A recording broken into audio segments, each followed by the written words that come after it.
Yes, we are on stage for the K4Wins. This is our national championship show. We do shows every Tuesday and Friday morning, 10 o'clock Central, right here on Tony Kurre Radio. Get that TKR app wherever you see, of course, your Facebook page, not to mention YouTube pages. We're live on all those things, not to mention all the social media platforms. And again, a nice relationship we have with Digital Coastal. They do wonderful work. They're out of Florida, and they have us all over the place as well. And that's why you can see us right now with Case Kiefer to my left, Executive Director, Chief Editor, if you will, the Las Vegas Sun, does wonderful work below him.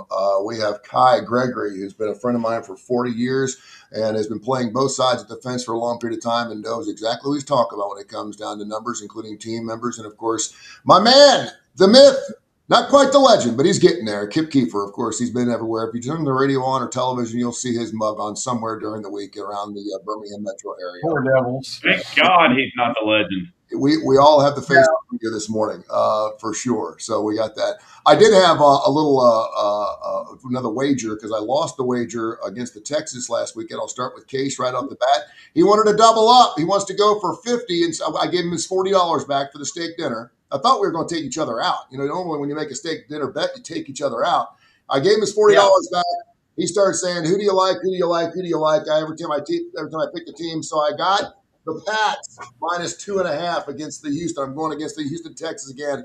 What do you say about my Pats minus 2.5 coming up here? 12-5 against the spread against the Houston Texans this weekend.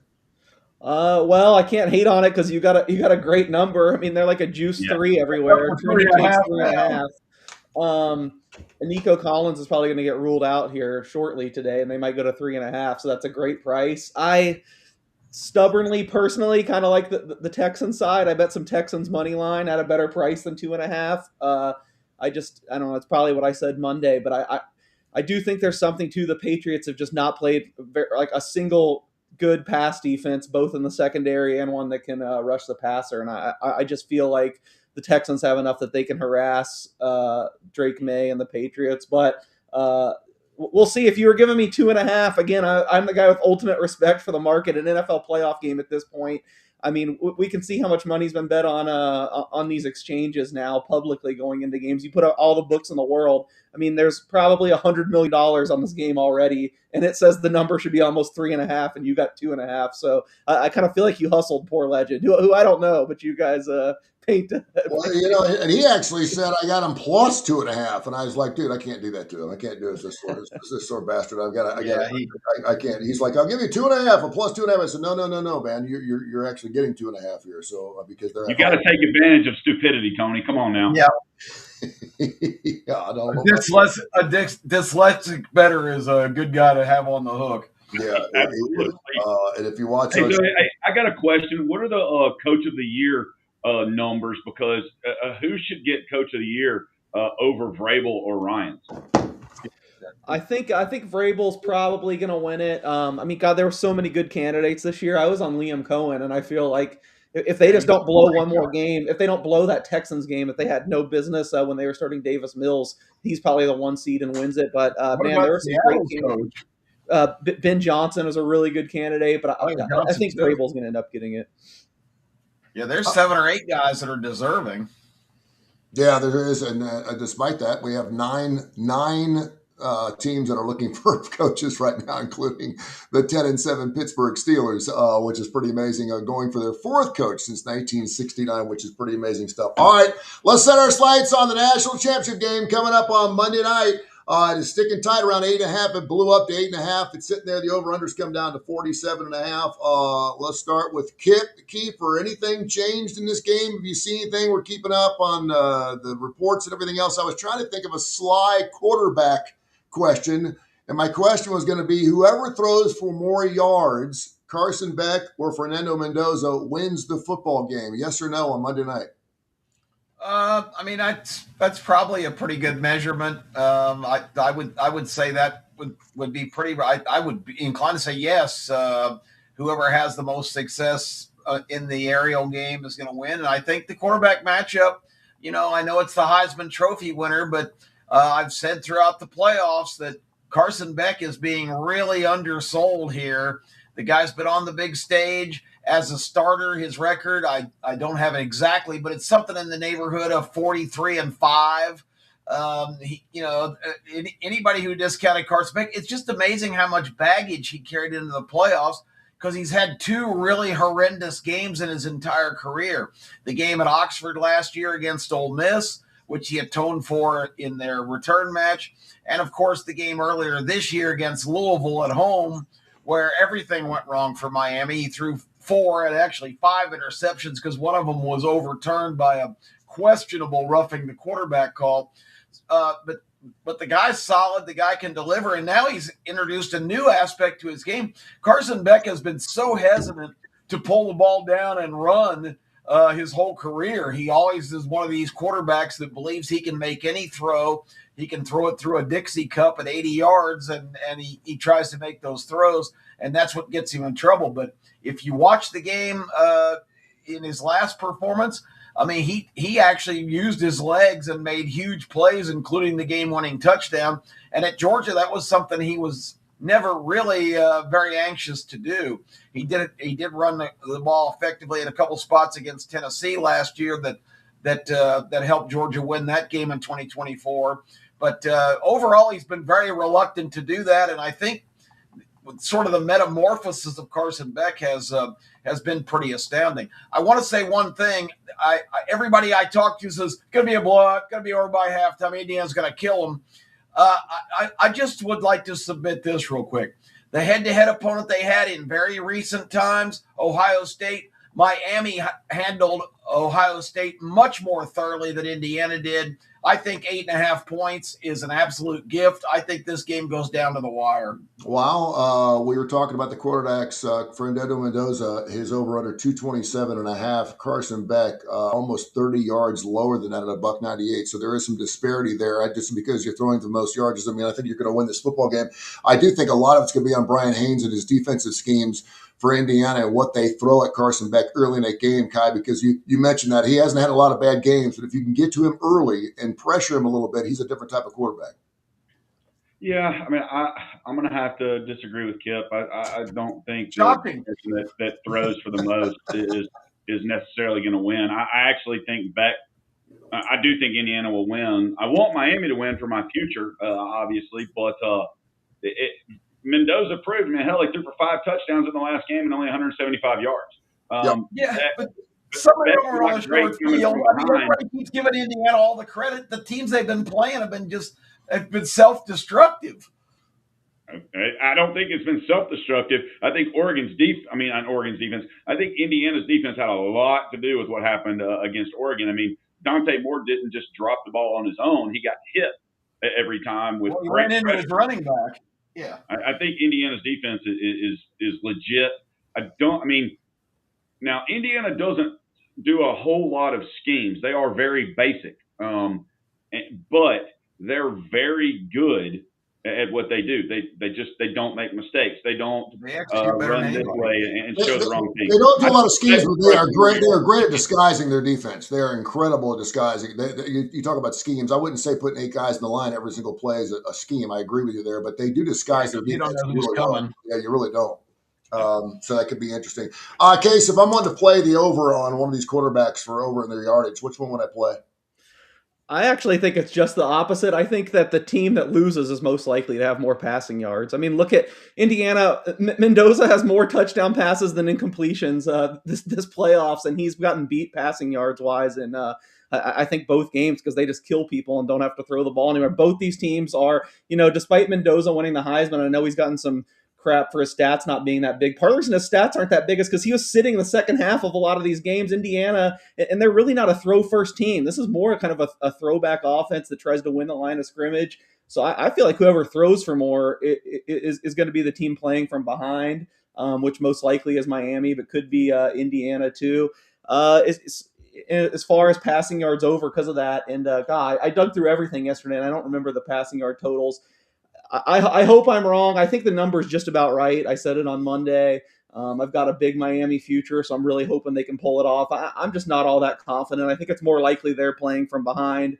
Because they're the team more likely playing from behind, you're getting like a 25-yard discount on Carson Beck. I think I'd be more inclined to play Carson Beck overs, but it's not something I played either way. I dug through all the props yesterday and bet about 4 already. I didn't really toe into either quarterbacks, although I did bet a little Mendoza to score a touchdown at 3-1. He hasn't run a whole lot in these first 2 games because, again, he hasn't needed to. Look at the game script; they're just absolutely destroyed Alabama and Oregon. So in Miami's rush defense has not been very good all year. So if there's a way I'm betting on Mendoza, and I hate betting rushing yards over in college games because obviously sacks count against you, and Miami's probably going to get a sack or 2 with their defense. I think Mendoza to score a touchdown, maybe. I probably wouldn't be touching his passing over. Beck, I would be a little more drawn to. Just I think it's really likely that they're playing from behind and have to throw the ball. Kip, I want to throw this question at you first because I know early in the season you weren't a big Signetti kind of guy, and he kind of rubs a lot. I think he rubs a lot of people wrong. I thought it was interesting. Like, why don't people like you? He's like, because I'm a winner, because I win football games, and he has done that certainly over the last couple of years.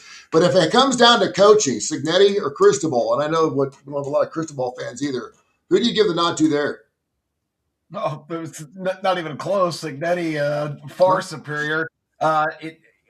My criticism of Signetti wasn't so much the X's and O's or anything else. It was just not a real thorough history to talk about. We know Cristobal's history. He has snatched defeat from the jaws of victory numerous times. Signetti, with the squad that he's put together and the way they play, the coaching check mark is clearly in Signetti's column in terms of he's got a team that he has built the personnel to execute what he wants done, and they do it as well as anybody. So I don't think that's even a doubt. I think Cristobal a lot of times plays not to lose, and I think more times there's plenty of examples of that, blowing up in his face when the most adamant Miami fan on earth, the co-star with Legend on our Fanatical podcast on Kip Keefer Sports, he still wants Cristobal gone at the end of the year, despite the fact he's playing for the national championship. That tells you everything you need to know.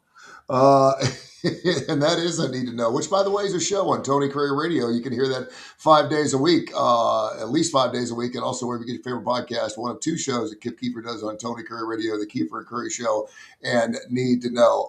Case, is there anything that's out there? And I know that you see the big movers, you call them the whales, whatever, but you see the big movers and where the money's gone. Is there any lurking or any whispering of any major line movements, say 2 or 3 hours before this game kicks off on Monday, or is it status quo? Yeah, I haven't really even heard a whole lot about really big bets this time around. I think maybe people are like me, and like I said, I made this game 8.5. It's mostly 8.5. I feel like the market's super efficient.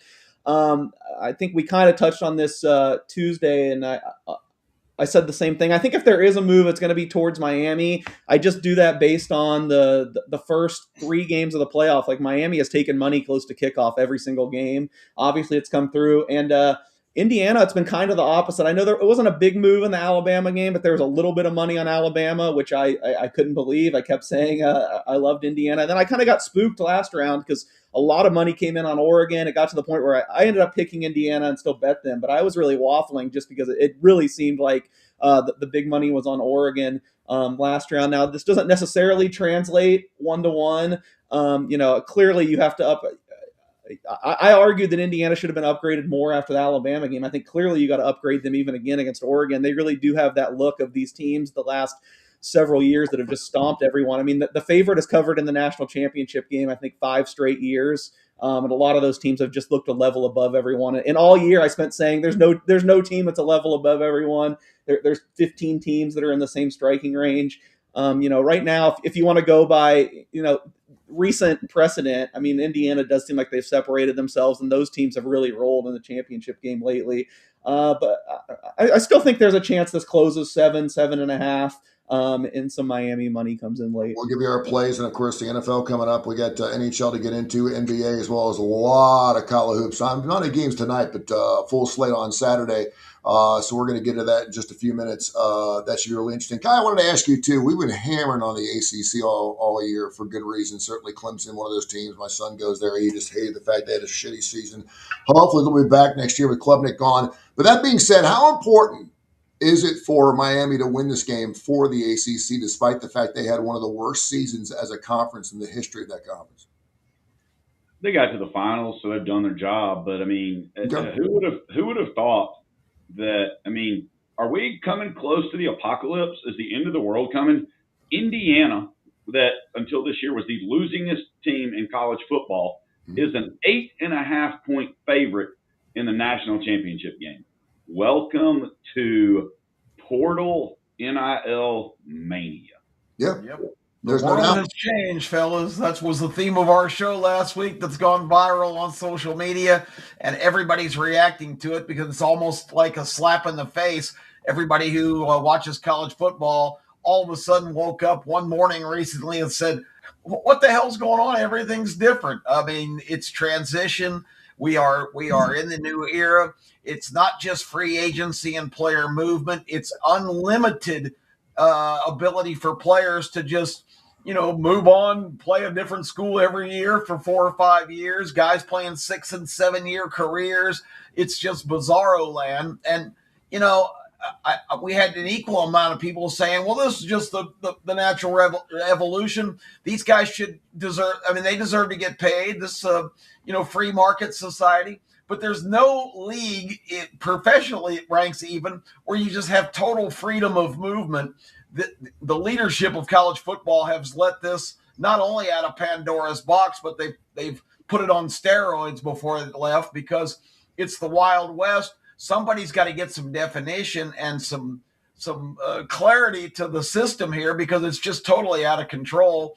Thereby, I can't wait to see preseason polls next year because you have no idea. This is year to year. You can have a team rise up from nobody if they just make a couple of the right moves. And we'll do that K4 Best 12 kicking off the season next year. That's going to be fun because to compare our lines early in the season to what it is, and you really need to know your nuts next year because, with the NIL, not only that, but you just need to know where your players are going, where players are going.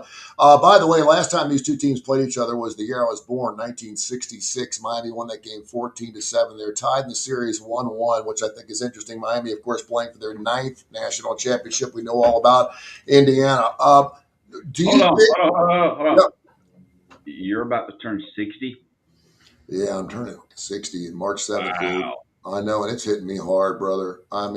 This is my year, though. I'm telling you, 60 and 26, this is the year that all the alignment starts coming. The hoochie mamas start hanging around the house again. The cats are prowling. Man, it's going to be a great year. I'm going to get back into the strip clubs. I'm doing a Christian show. It's going to be fantastic. I'm hitting everything. I don't think those two go together, Tony. Strip clubs and Christian show. Yeah.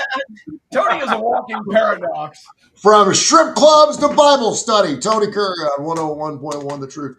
Let me ask this then. Are there any futures out for next year yet, Case? I've heard they've been posted a couple places, and I have not looked. Actually, it's something I do want to do, but I want to do before Monday night. So I'll definitely have a better answer for you Tuesday. But I think I've heard there's 2 books in Vegas that have posted them. Okay, and with that being said, we're always looking for value here. Are you going to start seeing more bet horrors start taking more 50 to 60 to 71 plays because of the NIL and just how crazy it is? And we've got Indiana, Miami playing for a national championship. Miami, not so surprising, but they're a 10 seed. I don't think people thought that was going to happen. Although, I will say, when Kip Keeper and Case Keeper both had Miami as a team that could win a national title going in 1 of 14. And it's all about, no matter how much the game changes, one thing stays the same. Football games still, no matter how ridiculous the system might be, still it's the defensive and offensive fronts. The battle in the trenches still determines football game outcomes. And anybody who looked at Miami knows they've got outstanding individual personnel on both of those units, while Indiana's also outstanding in that area, but not so much for the individuals, just the way that they've bought in and execute the plan every week. Both of these teams are absolutely dynamite solid on the front lines, and that's why they're playing for the national championship. Okay, yeah, they had 47 seniors coming back, another 47 that were juniors that played on teams back in 2022. They've got a lot of, I don't want to say leadership. I think that was one thing that really hurt Alabama this year. They just didn't have a good leader. I don't think Ty Simpson is a great leader. They just didn't have good leadership. Indiana's got more leadership than they know what to do with, and they got a Heisman Trophy quarterback Fernando Mendoza, who obviously is the leader of the offensive side of the ball. But I'm wondering now with Cignetti and what he's done, signs the 10-year deal, do we need to start putting Indiana in with Oregon, Ohio State, Michigan, Penn State? Do we need to start putting them in the top 4, top 5 every year now in the Big Ten, Kai? But they're not going to have the same team every year. These guys are almost ready for. No, but I mean, if you're playing for a national championship, their recruiting is going through the roof. They're top 10 recruiting right now. They're going to get a lot of players. A lot of people want to play for a winning program. I say there's no doubt, yes. We kind of are complicating this. Number two, I said this Tuesday too, but I'm way higher on Josh Hoover at this time now than I was and I liked Fernando Mendoza at this time last year. I mean, Hoover, I don't see them falling much down last year, but we're reaching for all these straws, and I agree a lot of them fit of why this has happened. But at the end of the day, at the beginning of the year, and we don't have the exact numbers, but you said write down the 10 teams that have the biggest budget to spend on their roster. Both of these teams would have been in there. I mean, we talked about it last year. Indiana got so much money at the end of last year with Cuban. As I think everyone's learned on this base, they have the largest living alumni base. They have so much money in that program. Like the famous words of Wu-Tang, cash rules everything around me. I know it's hard getting used to, but Indiana has it just money's no object to them. It's been no object to Miami forever. They're out offering guys $6 million. These are two of the most well-funded programs, and to me, that's the biggest bar of if you're going to be able to keep it up. Going to Miami, any decent ticket to the game, I'm talking about anywhere where you can actually see the field, it's in the range of $7,000 to $7,500 per ticket. I mean, it's absolutely unbelievable. The entire state of Indiana, who's never had this experience, is going to be in Miami. It's in Miami's home stadium, but it's going to be 85% Indiana fans. I talked to and cold. I don't think I can say who it is, but you could probably figure it out if you know my career kind of Las Vegas. But I talked to someone who's a pretty big Miami booster, spent the day with him earlier this week, and he was saying right before the Indiana game that they wanted $1.8 million for the owner's box at Hard Rock, and he had his guys negotiate them down to $1 million. So he'll be in the owner's box that I showed on TV for $1 million. And then when Indiana won, it shot up, and now all the boxes around him are going for at least $1.5 million. He's got the owner's box for $1 million. Nice. Case, how many teams are in the CFP next year? 12, 16, or 24? Case, I want to go. The meeting is actually Sunday. Yeah. That's why I'm asking you. 12, 16, or 24? You guys do a better job of keeping up with this this news type stuff, so you probably have a better answer than me. I had not thought about it for 1 second till now. I do think the next step will probably be 16. Is it going to be next year? I have no indication. So I'll go boring and say it's 12 for another year, but I would not be surprised if we go to 16. Big Ten coming out this morning in Stopgap. They said they'd be willing to go to 16 if the SEC wasn't willing to go to 24 just for a season to see how it works. Kip, what do you think you're seeing? 12, 16, or 24? I think we're going to go to 16. The Big Ten has now been lining up the small conferences to get them excited about the 24 plan. The Big Ten's backed off the 5 automatic qualifier thing and now is going with the top 24, the best teams. But the problem was with going with the quote best teams. Who's ranking those teams? What is it still going to be some bogus committee? It doesn't sound like a great solution to me. But there's enough pushback. They're trying to get Sankey and the SEC to agree to go. They'll go to 16 with the proviso that within 2 or 3 years, it'll be expanded to 24. 24 is just absurd. It only adds an extra week to the process because everybody would play then probably that first week. But I don't know. It's I'm almost certain, I'll say right now, categorically, from everything I've read and all my study of this, it's almost for sure going to be 16 next year. I'm going with Kip Keefer's best 12 is what I'm going to go. Right next to the, what was it, the UPI? We had the UPI and we had the AP, and then the coaches poll came out when the USA Today came out, and then we got Kip Keefer's best 12. I'm going to the best 12, Kip Keefer's. And my broadcast partner, Terry Quillian, who does nothing but read everything that's ever written about this, I call her the wire service. I get at least 80 things a day on what's going on behind the scenes, because that's what she's really into. Hey, what's your thoughts, guys? And I'll throw it around. I know Case probably doesn't. He's in the middle of it, and it's not that he doesn't like to discuss these things. He just doesn't really have a lot to say about it because he does it from a professional standpoint. But right now, the NCAA looking into, what is it, 24 different teams. It's getting bigger every single day. Over 40 players now involved, including one player who was given a $200,000 envelope that was tapped at the back of a trash can to throw a basketball game. And these are the Sewanee states. I think the biggest team they mentioned was DePaul, which, of course, a lot of people know as far as in basketball goes. We're not talking about Indiana. We're not talking about Ohio States or Alabamas or Auburns. But we are talking about teams you can certainly bet on, Kai. And I think it's really interesting, the fact that we still have players that ain't making any NIL money, and they want their share. And if someone says, listen, you give me under 25 tonight, and I'm going to give you 200 grand, that's a hard nut not to take. Well, I'm sure Kai's been tapped into that network. What do you say, yeah. Kai? No doubt. It's been going on for years. I'm sorry, it's been going on for decades.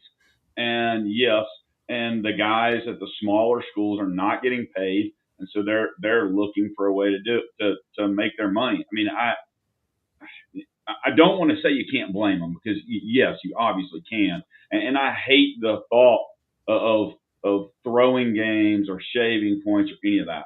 But it happens, and it happens in every single sport all the time.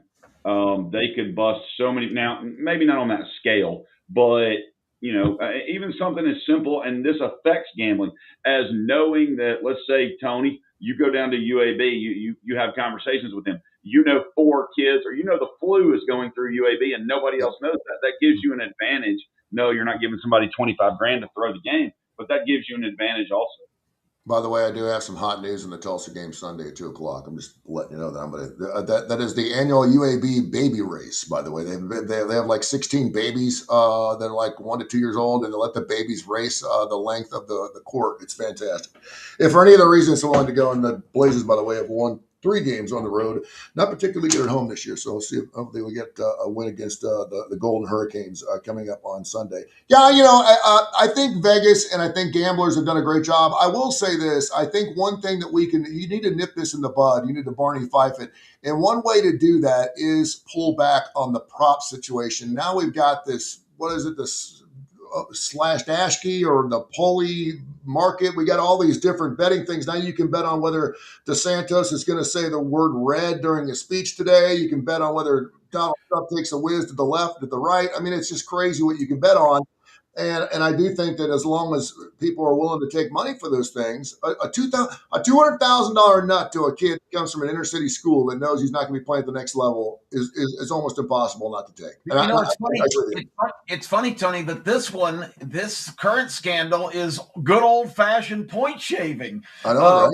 We haven't heard that lately. It's been all these, who's going to throw a ball or a strike, or all these, like you said, all these props. This is just the guy Blakeney, who's all involved in this. Supposedly in one game when he was averaging 32 points, all of a sudden he dropped off to 11, and his team not only didn't cover, they lost outright. So this is the good old fashioned kind. But real quick, and I'd be interested, because Case is so numbers oriented, and Kai pours over all this too. For a lot of casual bettors, to me, I know when I used to go to Florida a lot, I loved going to watch Highlight. It was a great betting sport. It's exciting. Every point matters. And people say, how can you bet Highlight?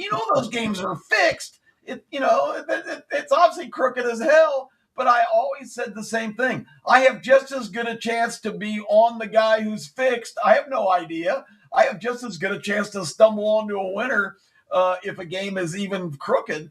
And I think in some cases, especially with casual bettors, that's probably the case in a point shaving situation. The one thing that Pete Rose took to his grave was that he never bet against his team or himself. He never bet against his team. He said, I always bet for the Reds. I always bet on myself to go 4 for 5. And that's the one part about this that is deplorable and excusable, ugly, because it not only affects, of course, your playing line, but affects everyone on your basketball team. If you're missing shots on purpose to make money, that is sick. I mean, I'm sorry, that's right up there with child abuse to me, man. I'm just like, I have a serious issue with that. Now, if someone says, listen, I'm feeling really good tonight and I feel 30 plus, and you want to give me a prop line on something like that, and who knows, whether he gets the basketball enough to even score 30. But when you sit there, it's too easy to do. When you're averaging 26 and 5 a ball game, and someone says, hey, can you give me a 2-1 on a triple double tonight, to know that you could throw that game off and hedge it the other way and make money doing it, this, I think, is deplorable, because it really gets to the integrity of the game. If everyone's betting on themselves to win, it's called the NBA. They have a tournament out there in Vegas every year. They win based on, if they win more money. Good for them. That's the way it should be. So it's great stuff. All right, let's do it. Give me your prediction and why. Kip Kiefer for the national championship game coming up on Monday night. Right now it is 8.5 and 47.5. The Indiana Hoosiers are favored to win the 2026 CFP. I'm taking the points. I think it's going to be a close game. I think Miami's actually a viable matchup here. That in the trenches, again, they match up very favorably. And I don't think Miami's going to be so cooperative as Oregon, with 4 or 5 turnovers, 4 of them inside the 20-yard line, including the first play of the game. Talk about a tone center, pick 6, 7-0, 8 seconds into the game. Alabama, the Ty Simpson follies, sliding and not getting a first down. The coaching staff doubling down on that with a jet sweep, give them the ball at the 34-yard line. The very next series, Simpson tries to make up for it by fighting for extra yardage, completely unfounded, gets his rib broken, fumbles the ball, 2 scores automatically for Indiana with fumbles in plus territory. I don't think they're going to be the beneficiary of all that charity from Miami. I think Miami's going to line up and it's going to be a real strong physical football game. And I would not be shocked at all to see Indiana win this game, but I'm thinking, something and I don't think there'll be a lot of points either. I think this is going to be more like the Indiana-Ohio State game. People forget that game was 13-10. That was a defensive struggle. And I think these teams have the capacity to have that kind of game. I don't think it'll be 13-10, but I wouldn't be least bit surprised to see at the end of the day Indiana winning 20-17, something along those lines. So Miami with the points and under for Kip Kiefer. Hurricanes and under. What you got, Kai? I've been loving the over in this game, and then it's been bet down quite a bit. I mean, I kind of wanted to take under 24.5 in the first half. Now that line's down to 23.5. I don't know. My futures with there. If I can get below 7, I might take Indiana for some fun. But right now, I'm probably just going to sit back, honestly, and watch the game and root for my future. Okay. All right. So you're not going to give us a prediction on it at all? You know what? One of the best things you can do sometimes as a gambler is not bet, especially when you don't get a number that favors you. Yeah, I cannot believe that you're not going to be playing any action on the national championship game on Monday. You're so full of shit. Case Kiefer, what you like, baby? Give it to me. Go Canes. I sure hope they can pull it off. I'm like Kai. I mean, I have the big future, so I'm really going to be rooting for Miami. I'm hoping they can get out to a lead, and then I can play some back on Indiana and just have a little bit of an ARB, a little way to lock in money. I just think with the price they are right now, like a minus 320 favorite's the best you can find on the money line. There's just no way I could hedge that. I mean, I'd be hedging basically to either break even or have a small loss because, the way I do this portfolio wise, I have like 6 or 7 other teams. So I won't be hedging going into the game. I also only like to hedge if there's value on that side. And I don't necessarily think there's value on Indiana. I really grappled with which side to pick in my column, which runs Monday, by the way. I break down the game, 15 words, breaking down from every angle. I ended up saying Miami was a guess, especially in Vegas. There's still a book with a 9, especially at 9.5. They would be the play. So I'll say Miami slides in the back door. I wish I could say I had more confidence. I just don't. I feel like Indiana will win, unfortunately. So I'll go with Indiana to win. Miami covers, slides in the back door. I actually have the lines moved down enough that I do kind of show a little value on the over. I made it just a touch over 48, which is kind of where it opened. Now it got as low as to 46 some places in Vegas.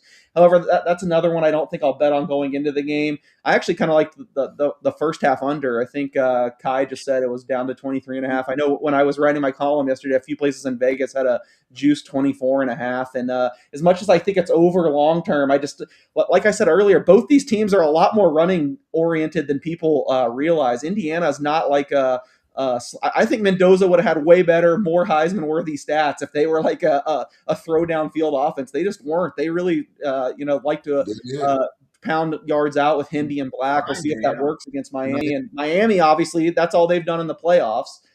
So I don't know. First half under kind of interests me. Players I'm high on prop wise. I don't know. It feels square and it's probably going to lose, but I just feel like I bet a lot against Malachi Toney in the Ole Miss game just because they had so many guys. Thought they were going to use other guys. I had under 7.5 receptions. I had under whatever his receiving yards total were. They both cashed, but now I feel like it's crashed too far now. It's over under 5.5 receptions for this game. They've had an issue all year where they don't really look to him till too late. I just feel like they're going to throw everything they can and get their best players the ball. So I bet I'm pro Toney this game. I bet him over 5.5 receptions. I think I bet anytime touchdown plus 160. Him to score the first touchdown. And Indiana's kind of been a spread the wealth too between Cooper and Surratt and their tight end, the guy who I can't remember his name. He's had a huge playoffs. But before every game, Surratt's been getting steamed up, and I think Surratt's clearly their best receiver. It's the last game. I feel like you're going to want the ball in the hands of your best players. So I am pro Surratt and Toney in the prop markets.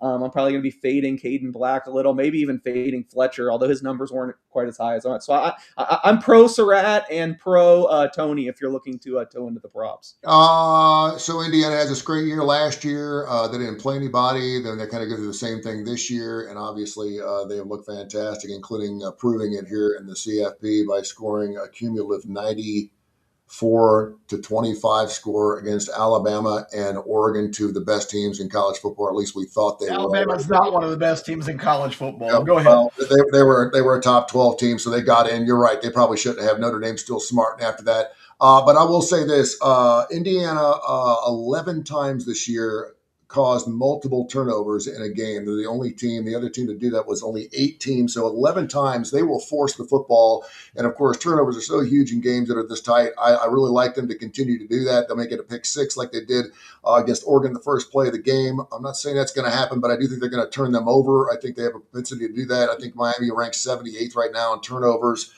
throughout college football, and they rank 25th or better in every offensive category, period. And they rank in the top 10 in every defensive category, period. Every category, which is something that we've never seen before. I think Indiana's just rolling. That's why they look so machine-like. They don't make mistakes. They don't shoot themselves in the foot. They don't turn the football over. They have a Heisman Trophy winner at quarterback. It all points to me seeing Indiana slide and hitting maybe a 44-20 game. I mean, I don't even think it's close, and I hope it is. And I think for you guys, I'll be pulling for Miami just because I want to see you guys cash some futures. I have nothing on the game, but I think it may be an ugly ball game, and it's unfortunate that I feel that way. By the way, Miami was the only third school in the past 30 seasons to record 3 wins over SEC programs in the same year this year. Can you name the other 2 programs to do that? And obviously, we're talking teams that aren't in the SEC. I have no. Nebraska? No, you're not going to get it. Clemson did it in 2016 and 2018, and Georgia Tech did it in 2016. Wow. Knocked out 3 SEC. So go make yourself a drink on that bet right there. See if you can find someone who can find Georgia Tech in 2016 knocking off 3 SEC squads. One only 3 times. Yeah, in the last 30 years. Some useless Tony Curry information that you can perhaps get a free drink out. And they have not beaten Georgia since, by the way. No, they have not. Let's look at some NFL action. We got Bills, Broncos, Niners, Seahawks, Houston, Pats, and Rams, Bears. Kip, what's jumping out to you? We've already done a show on Tuesday. And, of course, we're getting ready for divisional playoffs, man. It gets super tight now. 1.5. We have a 7.5 in there, a 2.5, and a 3.5. What you like? Yeah, these are all kind of fun matchups, in the first round of the NFL playoffs were really compelling and fun to watch. I don't really know how to read the Rams Bear game. I've not been real high on the Rams. I loved Carolina last week to cover the spread, and they did it easily. Could have even won the game. It just shows what the margin is. This was an 8-9 team hosting the team that, if they could have won at the end of the year, had a chance to be the number one seed, the Rams, and the Rams barely escaped Charlotte.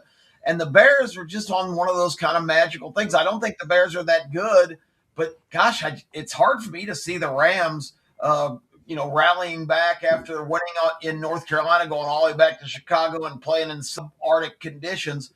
I've not been a Bears guy all year, but I find myself thinking the Bears are probably going to win this game because I just don't know how healthy the Rams are. And Stafford is playing at the best level.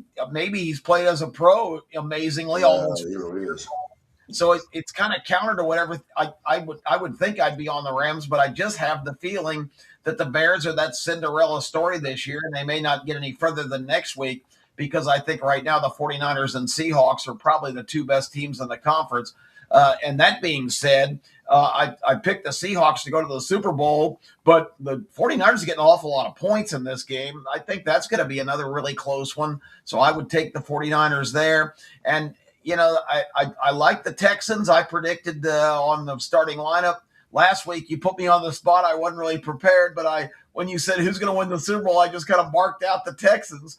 That defense to me is so impressive.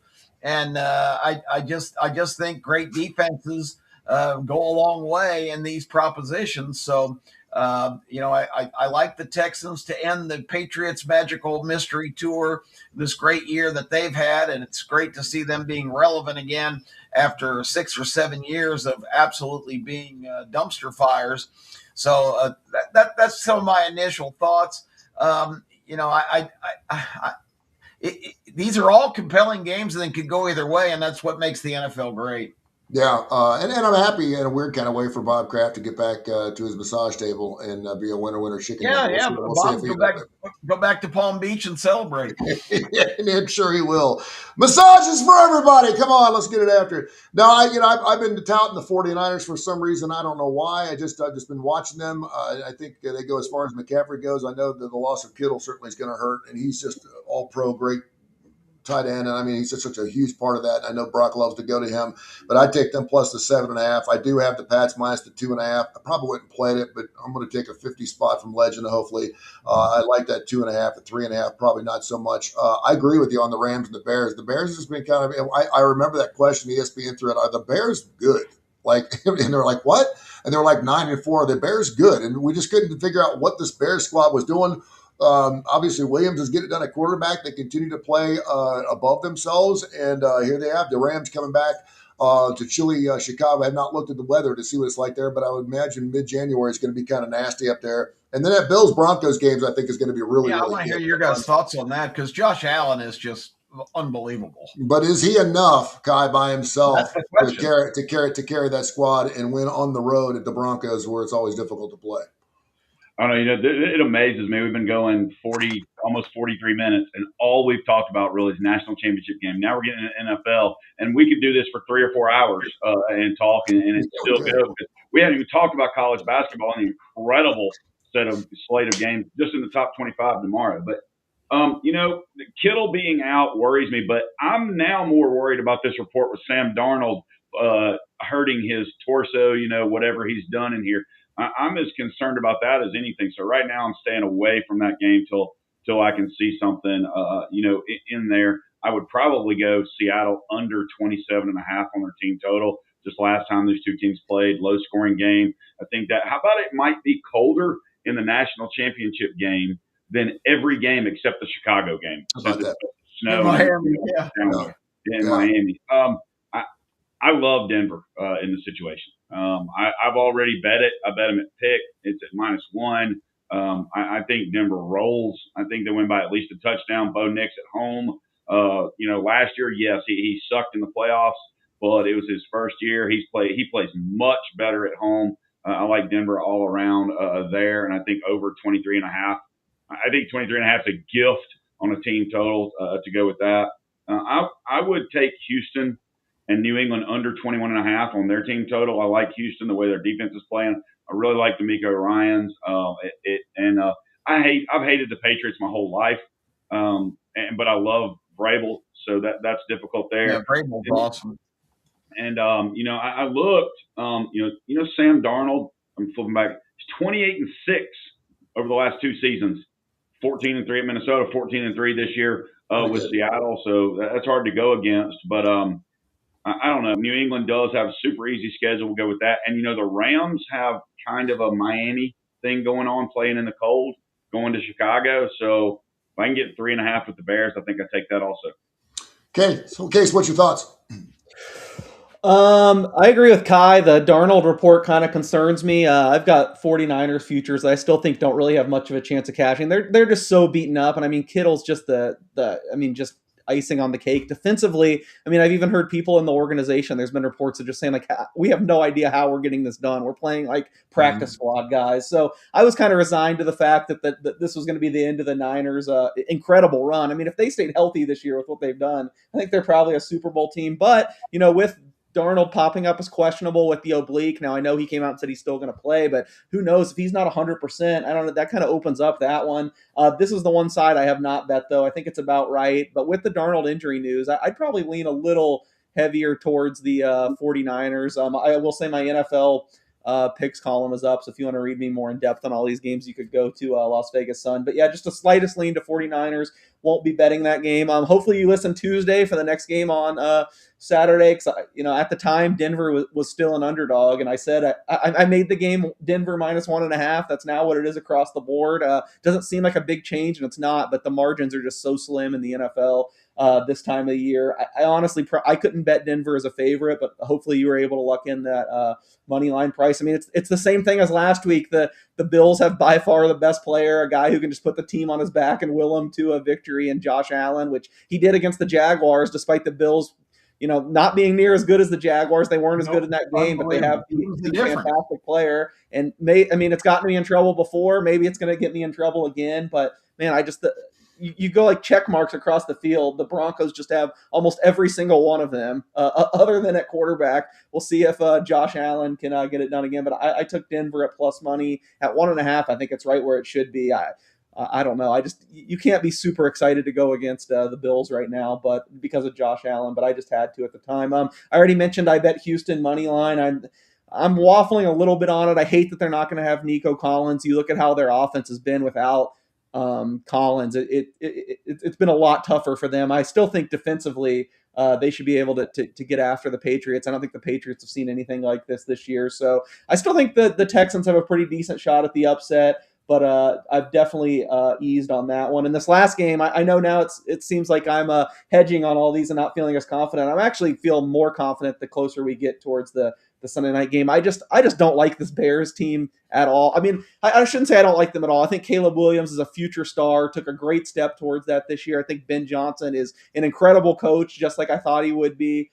But their defense isn't very good. That they get in double-digit holes every single game and just somehow have these miraculous rallies. They've won 6 games. Where I know I've said this over and over. They've won 6 games where they're trailing inside the 2-minute warning. I mean, at some point that's going to run out. I know I've been stubborn betting against them constantly, but I was stubborn betting against the Chargers constantly, and it finally paid off on the wild card. I think the Rams are the best team man for man in the NFL. And if there's a time where it looks like the Bears' luck could run out, it would be now. I have no problem laying the 3.5 with the Rams because I just ultimately don't believe in this Bears team. I like them long term, but I think they're just playing above their heads so far this year. And Kai, just so you know, we've got all of January, all of February, almost all of March and April. We're going to talk about hoops. We're going to get to all of it, but we got to give the kids what they want. We have a national championship game, obviously, on Monday. And don't get me wrong. I'm just saying.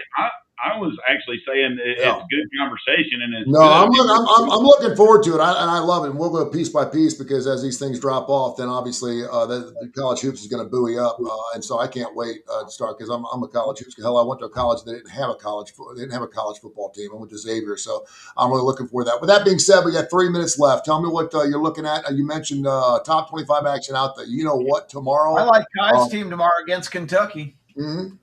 I haven't seen the lines, but they're just. I mean, let's just talk. To our audience that we talk to here.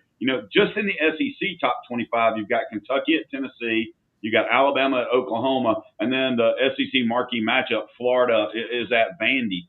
So those are pretty strong. But you've got everybody in the top 25 playing this weekend. You've got an 11 versus 13 BYU at Texas Tech. That's a good game. Good. Arkansas at Georgia, which who would have thought Arkansas and Georgia both ranked coming in, and Georgia lost a heartbreaker.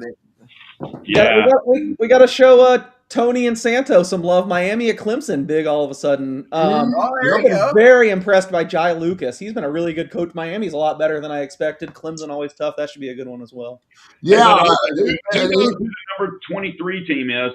Who is the don't look, Case? Who is the weirdest top 25 team that has not been a top 25 team in college basketball in the last 10 years, but they're ranked right now? Couldn't even tell you. Georgia? Utah State. They're dominating the Mountain West. Yeah. They are. Okay. And we'll know more about Utah State coming up here the next few weeks. We get into March Madness. Great stuff, my men. Go enjoy your big game on Monday night. Go to K4Wins.com. K4Wins.com for all your plays. Everything from women's basketball to hoops to hockey to NHL to national championship game, NFL, you name it. We got you covered everywhere. We're very, very consistent. We're very good. All four of us get together and we go throughout the afternoon and play our games. And if all four of us agree on something, we hop on it. We get a pretty good stretch there. So check us out, K4Wins.com, K4Wins.com. God bless you guys. Have yourself a wonderful weekend. Thank you. And thanks to Duncan Dan, of course, everyone with the Coastal Sports Digital Network. We appreciate you guys as well. Thank you.